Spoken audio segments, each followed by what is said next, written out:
One, two, three, four. Good afternoon, friends. I am Vikas Gupta on behalf of Tara Consultant Privates Limited, and I'm here to present you some wonderful things today is happening on ISP networks. And okay, so go on. Let's salute to our heroes who did a marvelous job in Rio Olympics.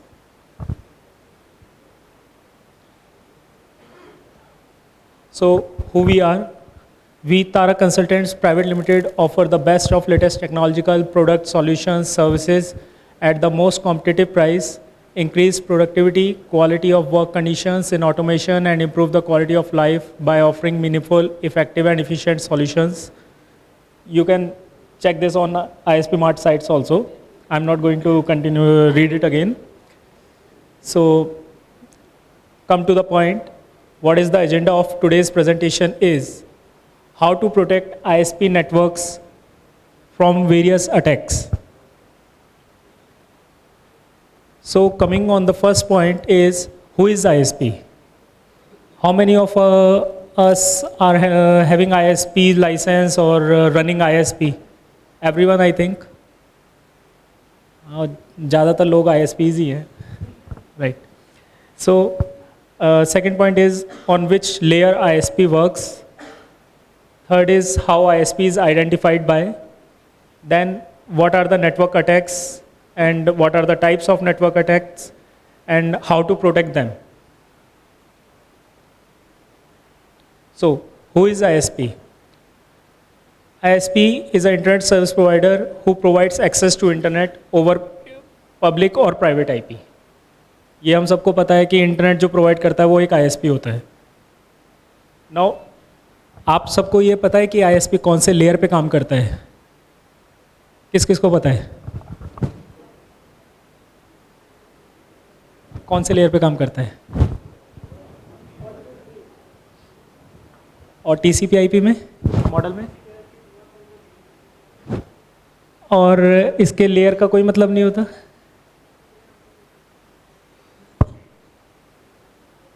So ISP works on first, second, third of OSI layer, physical, data link, and network. How ISP is identified by? The IP address, the private public IP address which we are providing to customers. All ISPs are identified by those IPs. अगर गलती से भी आपका IP किसी ने use करके कहीं और नेटवर्क पे अटैक कर दिया या कोई गलत हरकत कर दी तो साइबर क्राइम वाले आपका गला पकड़ेंगे, किसी और का नहीं. तो आपकी ड्यूटी है कि आप लोग उस आईपी को सेफ रखें, सिक्योर रखें, और जिसको भी वो आईपी अपना असाइन कर रहे हैं उसके ऊपर भी नज़र रखें कि हाँ वो भी कुछ गलत तो नहीं कर रहा उस आईपी के साथ. Now, what are network attacks? Network attack is any attempt to destroy, expose, alter, disable, steal, or gain unauthorized access to or make unauthorized use of an asset. This is a picture how attackers think our network is or our ISP network is. Like they start attacking on all our routers and we have to save us just like the picture. Now, what are network attacks? Network attacks are of two types. First is passive attack, in which we have wiretapping, port scanner. Second is active attacks, in which we have denial of service attack, SYN flooding, brute force attack, Smurf attack. As per recent surveys, some organizations says that 10 to 30% internet bandwidth got wasted due to these attacks. हम लोग देखते हैं कि network पे uploading आते जा रहा है 15 MB, 20 MB, 50 MB, और हम उसका कोई यूटिलाइजेशन भी नहीं हो रहा, और लेकिन हम देखते हैं कि वो चल रहा है, कंटिन्यूस चल रहा है. वो कहाँ से आता है? वो आता है फॉरेन कंट्रीज से भी आ सकता है, अदर कॉम्पिटिटिव ISP से भी आ सकता है, कहीं से भी आ सकता है. वो बैंडविड्थ हमारी वेस्ट ही है, वो यूज़ में नहीं आनी। कोई ICMP अटैक कर रहा है, पिंग करे जा रहा है अपने नेटवर्क को, वो भी बैंडविड्थ बेकार जा रही है। तो मुझे लगता है कि ये सही है कि 10 से 30% bandwidth is getting wasted daily. Now, what is case study on top network attacks? See, in this pie chart, the maximum number of attacks is 37% for denial of services. So, what is denial of services? And second one is brute force. And there is one more column, others, which is 12%. कोई बता सकता है कि ये 12% में कौन सा attack हो सकता है जो यहाँ हम अदर्स में देख रहे हैं, लेकिन पता नहीं हमें कौन सा हो सकता है डिनाइल ऑफ सर्विस के अलावा या ब्रूट फोर्स के अलावा, और कौन सा अटैक हो सकता है नेटवर्क पे?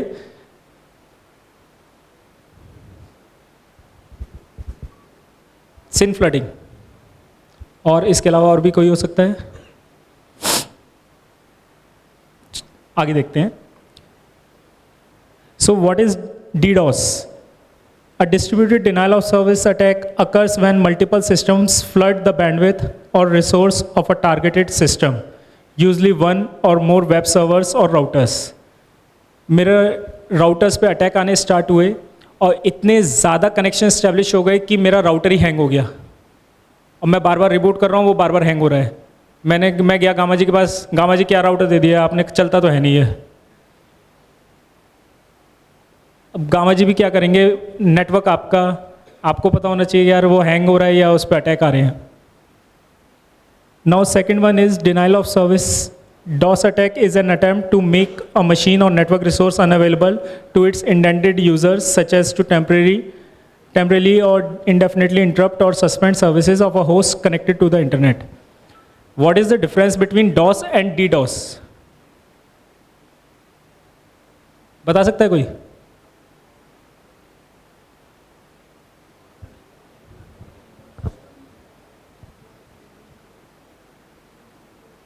बिल्कुल सही है। डॉस में एक आदमी गया किसी के दरवाजे पे और ठोकना चालू कर दिया उसने दबाकर। इन DDoS बहुत सारे लोग गए और सब ने उठा के तोड़ना चालू करा दरवाज़ा। हम लोग एक आदमी को तो देख सकते हैं, एक आदमी को तो झेल लेंगे, लेकिन 10 आदमी एक साथ आ जाएंगे तो कैसे झेलेंगे? सो DDoS is same thing. Now second thing is port scanner. Port scanner is the first thing attackers do to identify the vulnerable ports on your network. सबसे पहले वो देखते हैं कि आपके घर में कौन कौन से खिड़की दरवाजे खुले हुए हैं जिससे हम एंट्री कर सकते हैं, ये वो चोर हैं। देन आता है हमारा SYN flood.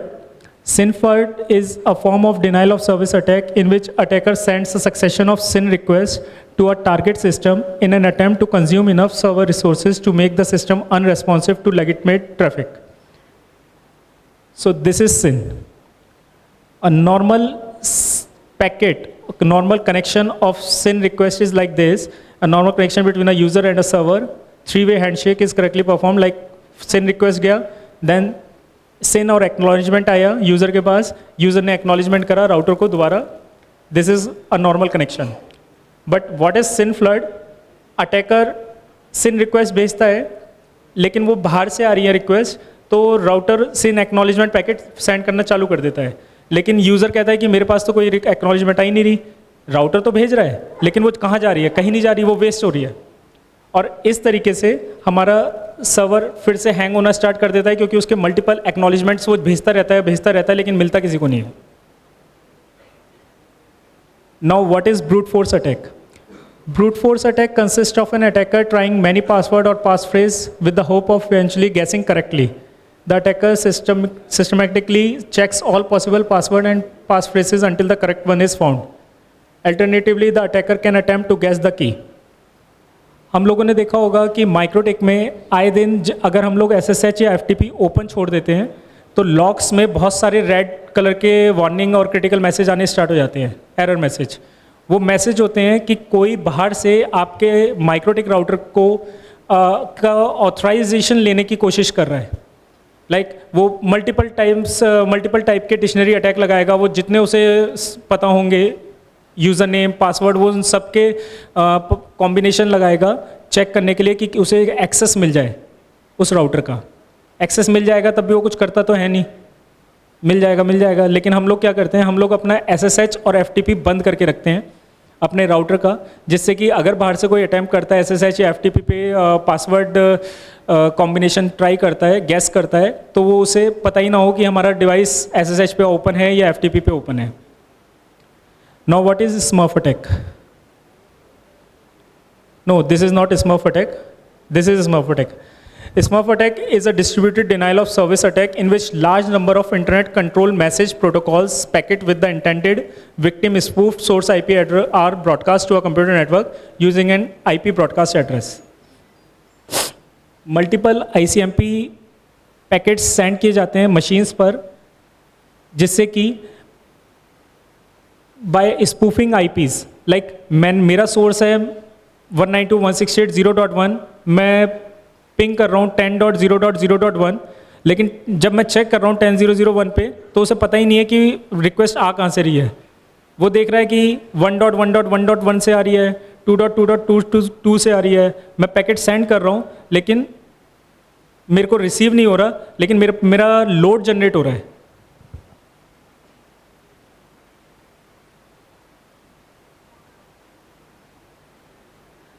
So how to check from where flooding is coming?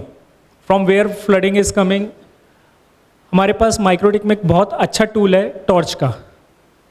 हम किसी भी इंटरफेस पे जिस पे हमें लगता है कि हाँ यहाँ पर मेरा इस इंटरफेस पे फ्लडिंग आ रही है, मैं उस पर सिंपली डबल क्लिक करूँगा, टॉर्च पे क्लिक करूँगा और I can see all the IPs source with destination with their RX TX rate with their protocol with their port number everything.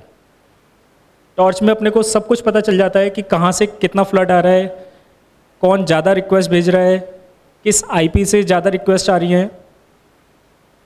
Even आगे हमारे पास IPv6 का भी अगर ऑप्शन आता है तो हम ये भी चेक कर सकते हैं कि सोर्स कौन सा है, सोर्स एड्रेस 6 कौन सा है, डेस्टिनेशन एड्रेस 6 कौन सा है। Now these are some vulnerable ports which should be blocked on your network, on any network. One is eco wake online, port number 7, then port number 9, which is discard protocol port, and then 13 daytime, 17 is cunt trojan, 19 CGP, 137. Now there is a port which we actually enabled on our router, UDP 53। किसी को मालूम है हम लोग 53 port किस लिए use करते हैं? DNS के लिए। अब अगर मेरे राउटर पे पब्लिक IP असाइन है और मैं DNS इनेबल कर देता हूँ, तो क्या सिर्फ आप ही उस DNS को यूज़ कर सकते हैं या कोई भी उस DNS को यूज़ कर सकता है? कोई भी उस DNS को यूज़ कर सकता है। एक्चुअली हमारे नेटवर्क पे फ्लडिंग जो आती है वो हमें सिर्फ ये बताने के लिए आती है कि आपका नेटवर्क कहाँ कहाँ से खुला हुआ है। वो ये बताने नहीं आती है, या वो अटैक करने नहीं आती है, या वो हैकिंग करने नहीं आती है। हमारे कई पोर्ट्स ओपन रह जाते हैं नेटवर्क पे, 53 वेब प्रॉक्सी, तो अटैकर्स सिर्फ हमें वार्निंग देते हैं कि ये पोर्ट बंद कर लो वरना तुम्हारा नेटवर्क बैठ जाएगा। सो UDP 53 हमें बाहर से एक्सेस नहीं देना होता इसका, क्योंकि ये पब्लिक IP है, बाहर से कोई भी इस IP को एज अ DNS यूज़ कर काम कर सकता है, प्लस फ्लडिंग भी कर सकता है। Second one is TCP 25 SMTP। आप कभी भी किसी को पब्लिक IP देते हैं तो क्या उसका 25 पोर्ट बंद करके रखते हैं? कोई भी आपका IP यूज़ करके किसी को भी मेल भेज सकता है पोर्ट 25 पे। साइबर क्राइम वाले आके आपका गला पकड़ देंगे, गिलेबान पकड़ के ले जाएंगे आपको उठाकर, ये PM को मेल किसने डाली है। तो पोर्ट 25 अपने पब्लिक IPs पे हमेशा बंद रखिए। अगर किसी की स्पेसिफिक रिक्वायरमेंट है, कोई पोस्ट मेल यूज़ कर रहा है, तब उससे 25 ओपन करके दीजिए, लेकिन उससे पहले लिखवा लीजिए कि हाँ आप यूज़ कर रहे हैं इस IP को। UDP पोर्ट 80, सबसे ज़्यादा डॉस अटैक जो आता है वो UDP 80 पे आता है, इसे भी हमें ब्लॉक रखना चाहिए। इवन आपको जो भी लिस्ट चाहिए वो आपको विकिपीडिया पे भी मिल जाएगी, speedguide.net से आप किसी भी पोर्ट की डिटेल ले सकते हैं। How to block port with router OS. These are some IP firewall filter rules to, for as example, how to block us any port with the filter or with RAW. RAW is a new feature introduced in MikroTik. Like add action, drop, chain input, whatever the traffic, whatever the attack is coming on port, then destination port, then protocol, then incoming interface. It may be LAN or WAN, anything. Now, what is the difference between MikroTik filters and the new package RAW? Filter works on packet incoming, outgoing, or flowing inside the router, from the router. But RAW works on the packet going outside the router and packet coming into the router.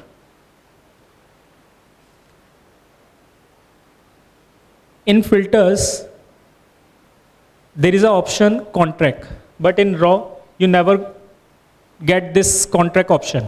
So what is connections? Contract connections tracking.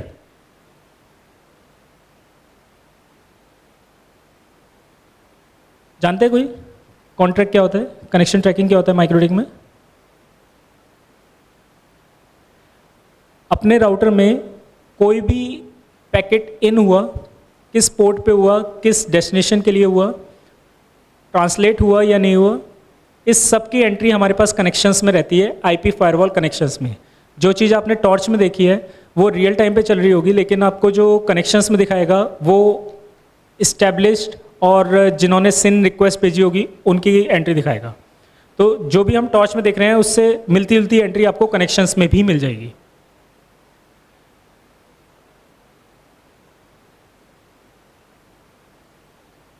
SSH से बचने के लिए कुछ rules हैं, like जो भी कोई SSH enter करेगा, first stage, second stage, third stage, then drop, 3 attempt के बाद वो एड्रेस लिस्ट में चला जाएगा और ड्रॉप हो जाएगा। देन वो ट्राई करता रहेगा लेकिन SSH एक्सेस नहीं कर पाएगा। वाईकी पे सब कुछ अवेलेबल है। Now another one is SYN flooding ICMP attack. These are some rules which I took from Wikipedia. I am using it. आप लोग भी यूज़ कर सकते हैं, नेटवर्क को बचाना है तो। These are the port scanner, some rules to stop port scanning. These are rules to stop DOS attack. अभी मन कोमल जी ने बताया था कि कुछ बोगोन्स IP होते हैं, उन्हें भी हमें ब्लॉक करना होता है, like 00, 127, 127, 1224।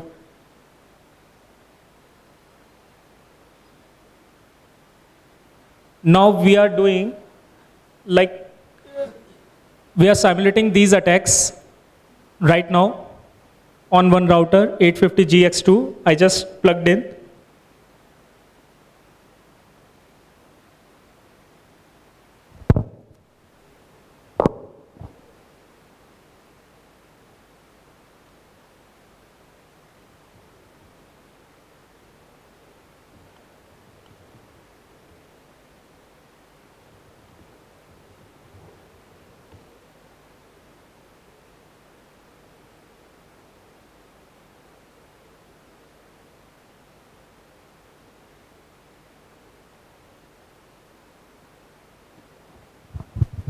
This is my router.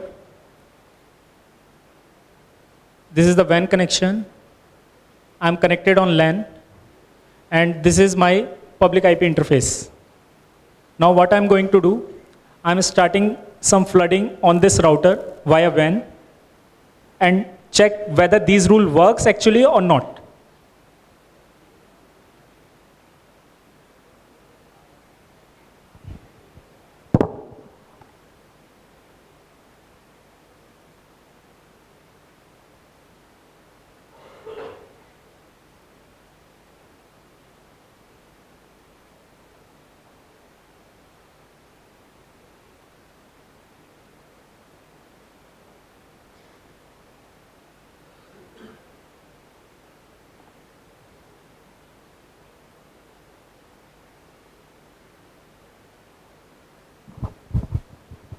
So I'm sending on port 21, I'm sending flood on port 21, which is widely used for FTP.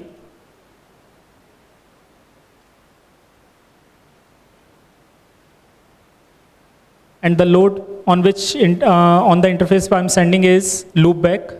I have configured 10.10.10.1 on this. See, 32 Mbps load is coming on my WAN.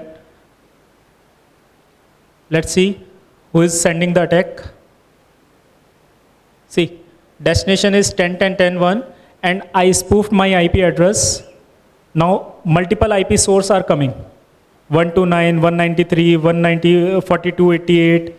So this is how SYN flooding or SYN flooding works on single port, and attackers attack on the one single port and stop. And even you can see the CPU utilization. 850 JX2 router है, 40 MB का load है, 40-24 MB का, and CPU utilisation 65% जा रहा है.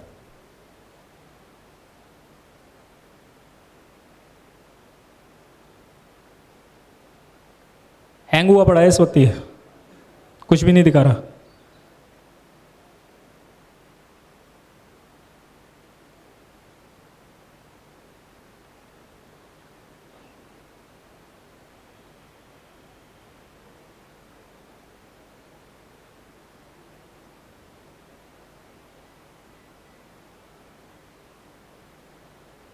अब check करते हैं पोर्ट स्कैनिंग टूल कैसे काम करता है.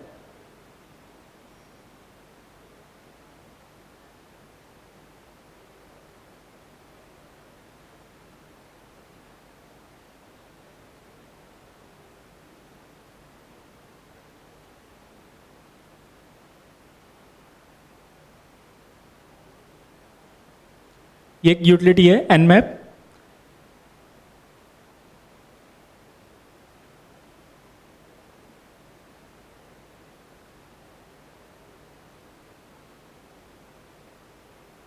Just a quick scan.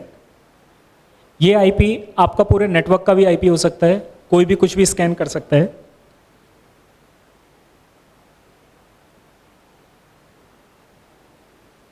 हो गया चालू.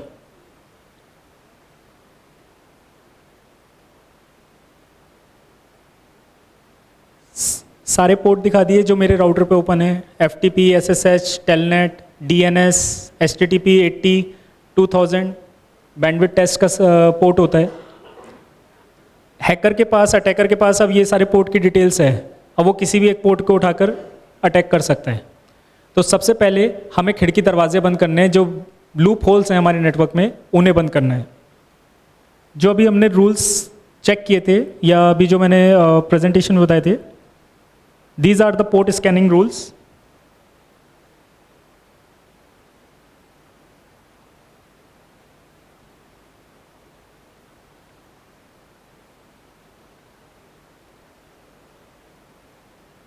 अभी फिर से चलाते हैं स्कैनिंग.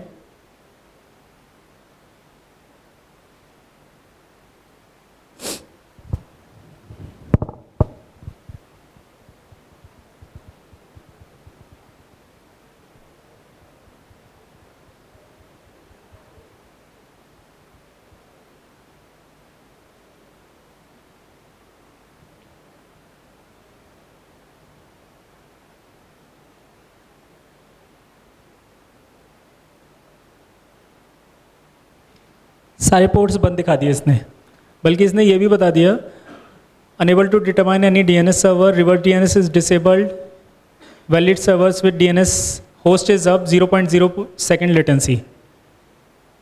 बट पोर्ट एक भी ओपन नहीं है.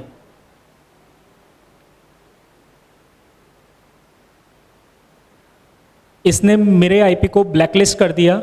मैं पोर्ट स्कैनिंग कर रहा था इसलिए इसने मेरा आईपी ब्लैकलिस्ट कर दिया.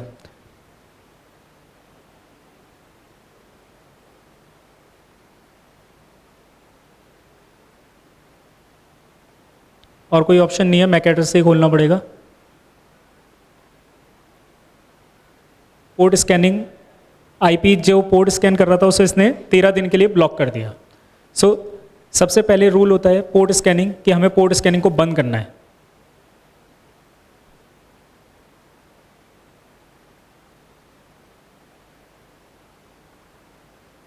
Second rule is DoS attack को से कैसे बचना है।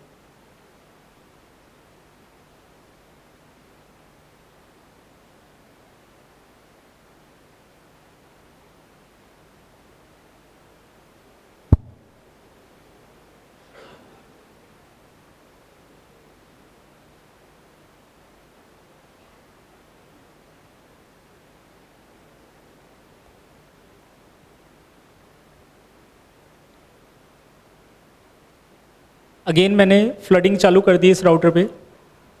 CPU यूटिलाइजेशन 59-60%, 69% हो गया है। हमारे पास दो ऑप्शन है इस फ्लडिंग को रोकने के लिए। एक, या तो मैं फ़िल्टर रूल्स लगाऊं या फिर मैं रॉ के अंदर इसे इनेबल कर दूं, तो जिससे कि मेरा CPU यूटिलाइजेशन कम हो जाए, ये रिक्वेस्ट कनेक्शंस में आनी बंद हो जाए। अगर मैं चाहता हूं कि कनेक्शंस में आए तो मैं फ़िल्टर रूल लगाऊंगा, अगर मैं चाहता हूं ये कनेक्शंस में ना आए तो मैं रॉ रूल लगाऊंगा।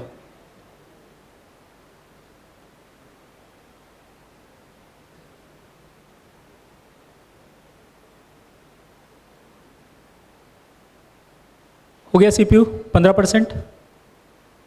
ट्रांसमिट करना बंद कर दिया, लेकिन रिसीव अभी भी 9 MB 11 MB तक आ रहा है। ये आप लोगों को प्रैक्टिस करनी है कि इसे कैसे बंद करें, चाहे टेलको से बात करके करें या फिर कुछ रूल्स लगा के करें।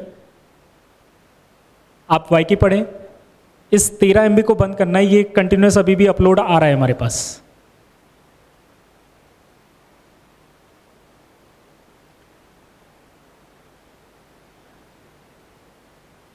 ये छोटा सा हमारा ISP का नेटवर्क होता है। कहीं से अटैकर है, इंटरनेट क्लाउड है, राउटर लगाया हुआ है, वहाँ से उसके कुछ सर्विसेज चल रही हैं। इसके अलावा और कोई क्वेश्चंस प्रेजेंटेशन में?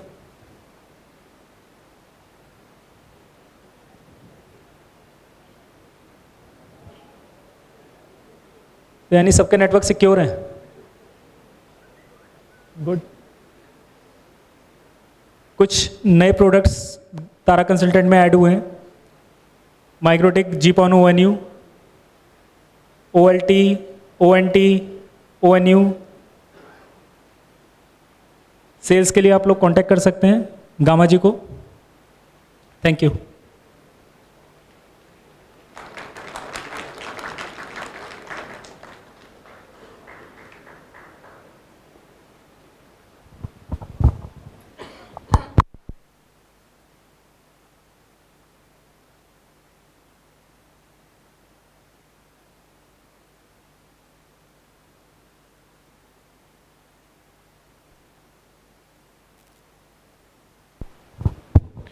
All right, this is the time for lunch. For those who have coupons, you can go to Viceroy Ballroom. For those who don't have coupons, you can go outside and eat somewhere. See you back after 1 hour and 30 minutes here.